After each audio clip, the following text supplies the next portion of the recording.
salut la Yugisphère. Alors aujourd'hui on se retrouve pour une nouvelle vidéo Speed Moustache, ce coup-ci, voilà une vidéo Speed Moustache. Alors, on va se retrouver pour une vidéo Speed Duel bien sûr.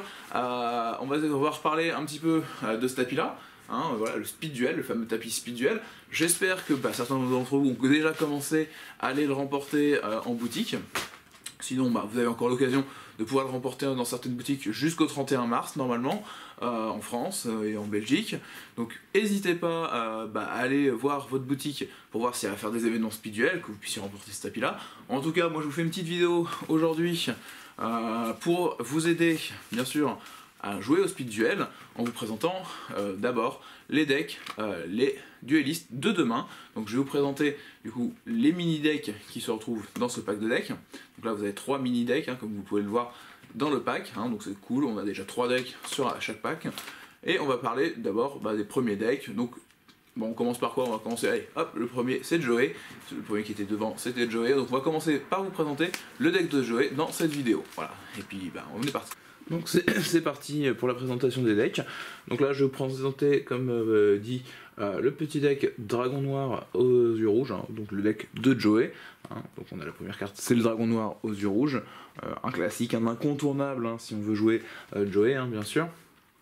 On va découvrir aussi dans son deck, donc je reviendrai, pour ceux qui se posent la question, sur les skill cards et les fusions à la fin. Donc ça on verra à la fin, je vous expliquerai à la fin comment ça marche. Donc on retrouve du Dragon Noir aux yeux rouges, le Dragon Météore, le Manipulateur de Flammes, le Masaki, le Spadassin légendaire, Glaive de l'Alligator, Bébé Dragon, donc vraiment que des cartes que vous avez tous connues à la maison dans l'animé, le Magicien du Temps, Petit Guerrier Ailé, Kopisha, Gearfried. Donc là on a tous les monstres qu'on a dans le main deck, dans le deck principal que vous avez. Voilà, donc ça c'est tous les monstres, donc vraiment déjà vous avez vu à la maison, c'est quand même que des cartes que vous connaissez. Donc c'est des monstres comme de l'époque, donc comme vous pouvez le voir aussi, les statistiques sont pas des gros monstres, on n'a pas des effets sur tous les monstres, voilà, on a des monstres qui peuvent devenir gros, quand on connaît l'effet de Kopisha, qui va copier l'effet d'un monstre face recto contrôlé par notre adversaire, il va copier son attaque, donc c'est vraiment génial, ça copie l'attaque défense d'un monstre quand il est invoqué, ça nous permet de faire de bonnes choses. On va avoir le guerrier ailé qui va repasser en défense à l'endphase si on veut, donc ça peut être bien, comme ça nous permet d'attaquer avec son attaque de 1400 et de le remettre en défense à 1800 pour nous protéger. On a bien sûr le Gearfried qui lui ne peut pas être équipé, ce qui évite les parasites, certains parasites. Le Magicien du Temps que vous connaissez tous, voilà, parce que il nous permet de détruire en fait sur un pile ou face, il peut nous permettre de détruire le terrain adverse au complet, tous les monstres sur son terrain 1, ou sinon on détruit tous les nôtres dans le cas contraire si on perd ce pile ou face. Voilà, donc ça c'est en termes de monstres. Donc on a un peu de monstres à sacrifice, on a des monstres normaux avec des attaques moyennes, mais qui vont nous servir principalement derrière pour de la fusion, ce qu'on va voir découvrir derrière dans le deck de Joey, qui est le seul pour l'instant à avoir des monstres de fusion. Donc on va se garder en visu, allez moi je vous garde le bébé dragon et le dragon noir aux yeux rouges pour l'instant. Donc c'est vraiment deux cartes que moi j'aime beaucoup, très très jolies, je les adorais quand j'étais enfant. On va avoir derrière l'agneau égaré, donc une magie qui va nous permettre d'invoquer spécialement 2 jetons sur notre terrain, terre 0-0 bête, et par contre on ne peut pas invoquer de monstre ce tour-ci hormis en posant, donc c'est à dire qu'on pourrait invoquer un monstre face cachée, donc le bébé dragon je pourrais l'invoquer face cachée, ou alors je pourrais sacrifier aussi les jetons pour invoquer notre dragon noir aux yeux rouges face cachée. Voilà à quoi ça sert éventuellement un petit agneau égaré. Ça nous permet d'avoir aussi des monstres pour éviter les combats adverses, pour attendre d'avoir les matériels en main pour invoquer notre gros monstre de fusion qui nous permettrait de revenir sur le terrain adverse éventuellement aussi. Après on va avoir l'épée légendaire qui est une magie d'équipement. Donc là on peut l'équiper uniquement en monstre guerrier et il va gagner 300 d'attaque défense. Alors bien sûr on ne le met pas sur notre ami Gearfried, voilà, ça va être plutôt pour Masaki du coup comme monstre guerrier, ou éventuellement le petit guerrier ailé. Ça, le guerrier ailé en plus il passera à 2100 de défense, donc il sera quand même très très difficile à passer dans le format, ça nous permet d'avoir une 1700 quand il tape et 2100 en défense après. On va voir le Sogun qui est une magie de terrain qui va booster, voilà, si vous la connaissez, hein, normalement vous la connaissez, c'est une vieille carte des premières éditions, de l'origine de Yu-Gi-Oh! Maître des duels. Donc tous les monstres guerriers et bêtes guerriers sur le terrain gagnent 200 d'attaque. Donc ça marche pour vous, mais ça marche aussi pour votre adversaire, hein, parce que là c'est sur le terrain, c'est pas sur votre terrain, c'est sur le terrain. Donc ça il faudra bien faire attention. Parce que si vous savez que votre adversaire joue aussi un deck avec des guerriers, vous n'allez peut-être pas avoir envie de lui mettre du coup un bonus d'attaque qui pourrait vous défavoriser au final durant les combats. Après on va avoir le Déphone, donc ça c'est une très très bonne carte, une carte qui sera je pense réutilisée par beaucoup dans leur deck par la suite, hein, quand ils construiront leur deck, parce que c'est une magie rapide qui nous permet de lancer un dé et on applique en fonction du résultat les effets suivants. Si c'est 2, 3, 4, en fait on va détruire une magie piège sur le terrain, donc face visible ou face verso, donc ça c'est vraiment très fort. Si c'est 5, on détruit même 2 magies pièges sur le terrain, donc là en plus on peut vraiment raser toutes les magies pièges de l'adversaire, hein, donc on peut éviter de prendre ces pièges qui pourraient nous embêter par la suite. Et 1 ou 6 par contre, là c'est un peu le contre-coup, c'est on reçoit 1000 de dommages, donc il faut éviter de faire 1 ou 6, mais si on arrive à faire les autres résultats, on aura pas mal de chances de revenir sur une partie et de revenir sur les cartes pièges qu'on pourrait découvrir dans les autres decks. Donc ça c'est une carte, voilà, comme je vous dis, elle va être rejouée dans pas mal de decks parce que quel que soit votre deck, vous allez avoir besoin en général de pouvoir détruire les magies pièges adverses. Donc certains decks ont des magies pièges, enfin, des destructions de magies pièges qui sont directement dans leur deck, on les découvrira, vous les découvrirez dans les autres decks, mais certains d'autres n'ont qu'une destruction de magie piège plus faible, je trouve, que le Déphone, qui est pour moi la meilleure carte dans la situation actuellement, même si effectivement ça peut nous faire perdre 1000 points de vie dans le cas où on réfie, c'est une magie piège face visible ou face verso. Donc on a le dé gracieux, hein, que ça vous connaissez bien sûr à la maison, hein, le fameux dé gracieux. On a aussi le dé crâne, hein, qui arrivera par la suite. Donc là le dé gracieux, celui-ci c'est une magie rapide.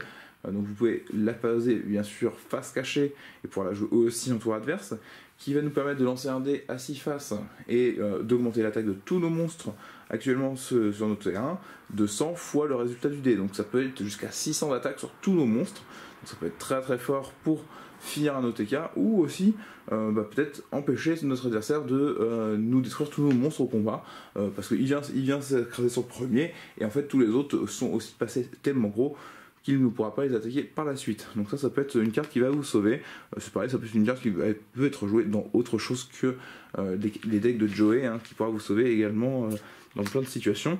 Le dé crâne, quant à lui, c'est au contraire les monstres adverses. Et là on va réduire l'attaque des monstres adverses en lançant de la même façon un dé. Donc on peut les refaire perdre aussi également jusqu'à 600 grâce à l'effet de dé crâne. Donc c'est vraiment une carte piège aussi qui peut nous sauver beaucoup de parties. Après on a l'esprit des yeux rouges, donc ça c'est un piège très très fort, très très intéressant parce que c'est on cible un monstre aux yeux rouges dans notre cimetière et on l'invoque spécialement. Donc pour l'instant on n'a que le dragon noir aux yeux rouges, mais c'est déjà suffisant parce que si on arrive à l'envoyer au cimetière d'une quelconque manière ou si vous l'avez invoqué et qu'il a été détruit, qu'on puisse le réinvoquer, donc c'est quand même 2400-2000, ça reste très très fort de pouvoir le faire. Et puis je vous dis, moi je vous montrerai dans d'autres decks même déjà dans le deck de Joey pur, on pourra déjà le défausser éventuellement selon certaines techniques que je vous montrerai juste derrière. Par contre, voilà, si on peut le réinvoquer dans des decks suivants, on va pouvoir mettre des combos où on jouera 3 fois le dragon aux yeux rouges et des esprits aux yeux rouges pour monter le deck. Hein. Donc ça on le découvrira, comme je dis, dans d'autres vidéos. Le Kunai Affliction, donc ça c'est pareil, c'est une carte que vous connaissez normalement à la maison si vous avez connu le dessin animé. Alors c'est lorsqu'un monstre de notre adversaire déclare une attaque, on peut cibler le monstre attaquant et le changer en position de défense. Et après, si on veut, on peut aussi également cibler un monstre face recto que l'on contrôle et équiper cette carte à la cible et il perd 500 d'attaque. Enfin, il gagne 500 d'attaque, excusez-moi. Il gagne 500 d'attaque. Donc du coup, ça peut nous permettre d'empêcher un monstre de notre adversaire de venir détruire notre monstre et en plus de le booster pour qu'au tour suivant, on puisse éventuellement passer la défense du monstre adverse qui serait peut-être trop haute pour le monstre qu'on avait, quoi, par exemple. Ça peut être vraiment une carte très très forte. Bon, par la suite, alors là on va découvrir les fameuses polymérisations et le portail de fusion qui a été prévu du coup pour le deck de Joey pour l'instant, étant donné que c'est le seul qui fait des invocations fusion. Donc là, le portail de fusion c'est une carte qu'on trouve en dehors de la boîte du deck de Joey. Ça va être une carte qu'on va découvrir dans les cartes promo, hein, dans les cartes promo du pack. Donc les polymérisations, comment ça marche? Donc les polymérisations en fait vont nous permettre d'invoquer les fameux monstres de fusion. Donc les monstres de fusion, c'est des monstres qui ne sont pas dans votre deck principal que vous piochez, ça va être dans votre extra deck, hein, pour ceux qui ne connaissent pas forcément les mécaniques. Donc ça sera dans votre extra deck, vous ne piochez que dedans, en fait c'est directement vous allez pouvoir les invoquer lorsque vous pourrez réunir les conditions inscrites dessus. C'est-à-dire qu'il faudra que vous ayez à la fois, par exemple pour celui-ci, Bébé Dragon et Glaive de l'Alligator, que vous ayez polymérisation ou le portail de fusion, et que dans ce cas-là vous bannissiez les monstres depuis votre terrain ou depuis votre main pour faire l'invocation fusion de ce monstre. Voilà, grâce aux magies. Donc il faudra forcément quand même réunir 3 éléments, donc la polymérisation ou le portail de fusion, et les monstres listés dessus. Donc ça peut être un peu compliqué. Sur le spadassin des flammes, on découvrira le manipulateur des flammes et Masaki, hein, donc les 2 monstres ici. Voilà. Pour le bébé, nous aurons besoin... Enfin, pour le dragon glaive de l'alligator, nous avons besoin du bébé et du glaive de l'alligator, ces deux-ci. Voilà. Et après, on a le dernier monstre de fusion le plus fort que vous aurez, qui sera fait avec le magicien du temps et le bébé dragon pour atteindre le fameux dragon millénaire qui a réussi à battre les harpies, hein, qui était devenue un peu trop vieille, hein, si vous vous souvenez de ce passage. Donc voilà comment on fait normalement une invocation fusion. À savoir, on va avoir des compétences également, quelque chose qui s'est rajouté dans ce nouveau format. Donc ça, je vous en ai parlé dans les autres vidéos. Là, on va avoir des compétences qui sont plutôt sympas pour Joey. Hein, donc on va s'intéresser d'abord à Cran. Cran, ça nous dit que au début de votre tour, dites 2 nombres, lancez un dé à 6 faces, et si le résultat de votre lancer correspond à un des nombres dit, vos LP ne passent pas en dessous de 1 jusqu'à la fin du prochain tour de votre adversaire, et que cette compétence ne peut être utilisée qu'une fois par duel. Donc c'est une compétence qui pourrait nous sauver vraiment quand on sait qu'on a besoin juste d'un tour, il nous manque juste un tour pour pouvoir gagner. Donc ça peut être une compétence qu'on sait en fonction de comment on a construit le deck et comment on joue le deck, qu'on va avoir plutôt besoin effectivement des fois d'essayer de tenter de gagner un tour, voilà, tenter de gagner un tour au dé. On n'a plus de monstre, notre adversaire a 3 dragons blancs yeux bleus en face, mais on peut gagner si on arrive à piocher la fameuse carte qu'on aurait dans le deck, peut-être le magicien du temps justement pour détruire l'ensemble des dragons blancs yeux bleus et revenir sur la partie. Donc Cran, c'est une très bonne carte. Après, je vais vous parler plutôt d'abord du dernier pari. Donc le dernier pari, c'est au début du 5e tour, on compte les tours de chaque joueur bien sûr, on active cette compétence. Durant notre main phase, on peut réduire nos LP à 100, on défausse de 2 cartes, on lance un dé à 6 faces, et en fonction du résultat, on va repiocher le même nombre de cartes qu'on a fait sur le dé. Donc ça, on peut repiocher jusqu'à 6 cartes d'un coup. Bien sûr, ça nous oblige à défausser de 2 cartes, mais quand on sait que les 2 cartes qu'on a en main ne nous sauveront pas, à ce moment-là de la partie, par exemple, si à un moment de la partie, vous vous retrouvez avec Defon et puis Agneau égaré, parce que vous auriez plutôt eu envie d'avoir choisi en début de partie le dernier pari pour vous dire au 5e tour je vais me défausser de ça parce que ça me sert à rien. Puis je vais repiocher 2 polymérisations, un bébé dragon, un magicien du temps, et puis un dragon noir plus mon piège, et puis je vais peut-être pouvoir commencer à faire beaucoup plus de choses sur mon terrain. Voilà, ça peut dépendre un petit peu de ce que vous allez repiocher, bien sûr. Voilà. Et on a la dernière compétence qui je trouve la plus intéressante, voilà, les compétences sont intéressantes, dernier pari et Cran sont très très sympas. Par contre, on a la potamorisation. Ça, c'est vraiment très très fort et ça est ce que je vais vous conseiller pour vous amuser avec justement les esprits aux yeux rouges, l'esprit des yeux rouges. Comment ça marche la potamorisation? Alors, je vais ranger un petit peu parce que ça doit être un peu bizarre à l'écran pour vous. Ça doit être un petit peu le micmac. Donc, on va ranger un petit peu tout ça. Et on va expliquer par exemple la potamorisation. Donc durant votre tour, vous pouvez révéler un monstre normal dans votre main. Ce tour, le monstre peut être utilisé à la place d'un matériel fusion. Si vous le faites, les autres monstres matériel fusion doivent être corrects. Cette compétence ne peut être utilisée qu'une fois par duel. Donc une fois par duel, on va pouvoir décider que, par exemple, je vais invoquer mon dragon millénaire. Et dans ma main, je n'ai que soit le bébé dragon, soit le magicien du temps et ma polymérisation, ou bien sûr mon portail de fusion. Et là je me dis ah mince c'est embêtant, du coup je peux pas faire grand chose, voilà, mon monstre adverse il est vraiment trop fort, qu'est-ce que je peux faire? Et en fait là vous allez faire utiliser votre compétence potamorisation.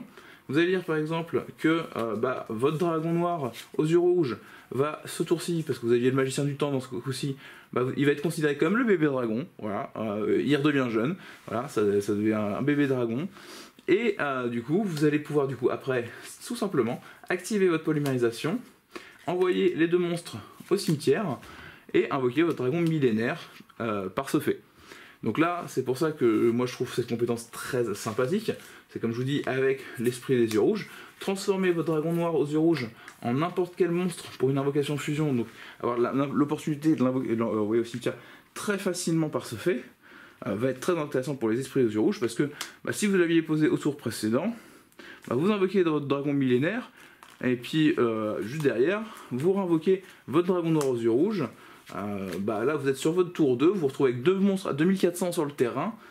Votre adversaire va pas forcément être très bien, ça peut être très amusant voilà, de pouvoir faire une combo aussi forte dès les premiers tours. Voilà. Ou même plus tard dans la partie, hein, bien sûr. Voilà un petit peu comment marche le deck de Joey. J'espère que vous avez à peu près compris comment tout ça fonctionne, et puis que vous aurez envie de jouer un petit peu les cartes de Joey, parce que moi je trouve qu'il y a des bonnes cartes. De toute façon, comme je vous dis, il y a certaines choses que vous retrouverez dans les deck building que je vous ferai après vous avoir montré l'intégralité des decks en version pure. Voilà. Bon, j'espère que le deck de Joey vous a plu, que le deck de Joey était plutôt sympa pour vous. Si le deck vous a plu, j'espère que vous le jouerez. De toute façon, on reparlera sûrement des cartes de Joey par la suite dans d'autres vidéos, parce que je vais faire du deck building avec certaines de ces cartes. Donc vous les reverrez, c'est pas des cartes inintéressantes. Et puis maintenant je pense que pour vous c'est l'heure du duel.